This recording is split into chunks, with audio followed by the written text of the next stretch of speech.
A couple of weeks ago, Samsung unveiled its latest smart TV, nicknamed the Wall. This is a staggering 18 feet across, which will make it the must-have for every fucking council house the length and breadth of the land.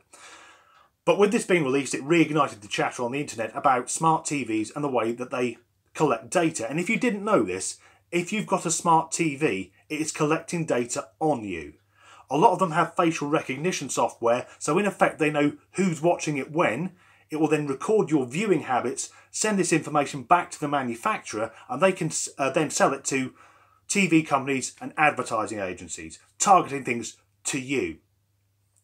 Now you may be thinking, my God, the television is watching us. It's almost like the telescreen from the novel 1984. We're in an Orwellian nightmare. Or like me, you could just not give a fuck, because we're watched it in every aspect of our lives.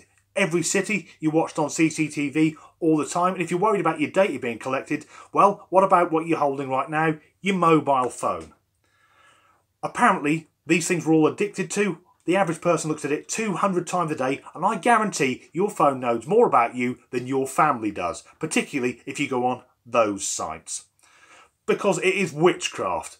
I can look at an advert on eBay on Monday morning at 8 o'clock, and if I then log into my laptop at Wednesday night, the same thing pops up as the first advert. It might not be witchcraft, it might just be that Facebook's on all the time and watches everything that we do. But as far as TV advertising goes, targeting it, for me, backfires. Because I'm going to reveal on the internet the viewing habits of myself and Mrs. Disgruntled. Now, I'm 40 years old, she's in her early 30s, we're married, so we watch a lot of box sets. What a fucking revelation.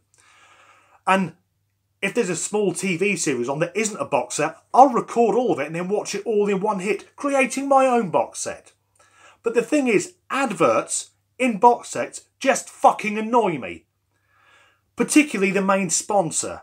At the minute, I really hate Volvo, because the series I'm watching, it gets to the ad break, I'll fast forward, it looks like it's finished, click play, there it is, the new Volvo estate. Fuck off, you Swedish twats. And the only TV series I insist in watching when it's on is Vikings. And the reason for that is that a lot of the guys I work with also watch it and will discuss it. But what information can any advertising company get from that? I like watching a series called Vikings. I also have a ridiculous Scandinavian surname. What are they going to do? Try and sell me a fucking longboat?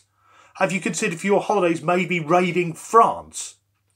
But no matter how dull our viewing is together, if Mrs. Disgruntled goes to bed before me, my God, am I mind-numbingly boring. I tend to watch stuff on the Second World War or repeats of Poirot. Now, what advertising company is going to try and sell me something with the face of Adolf Hitler on it? And as for me watching Poirot, people won't try and sell me things. They'll be ringing me up to check I'm okay. Hi, Danny. You know you've watched Evil Under the Sun 3 times in 2 years. Can you not remember who the murderer is? Have you got fucking Alzheimer's, mate?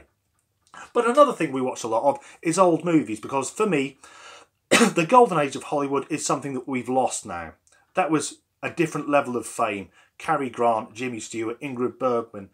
And when you compare that to modern life, it feels a bit like we've lost something. For me, probably the prettiest woman who's ever lived was Audrey Hepburn.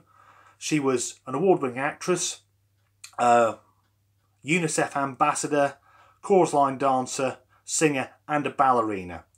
And compare her to one of the most famous women today, Kim Kardashian, who's famous because she was filmed getting fucked.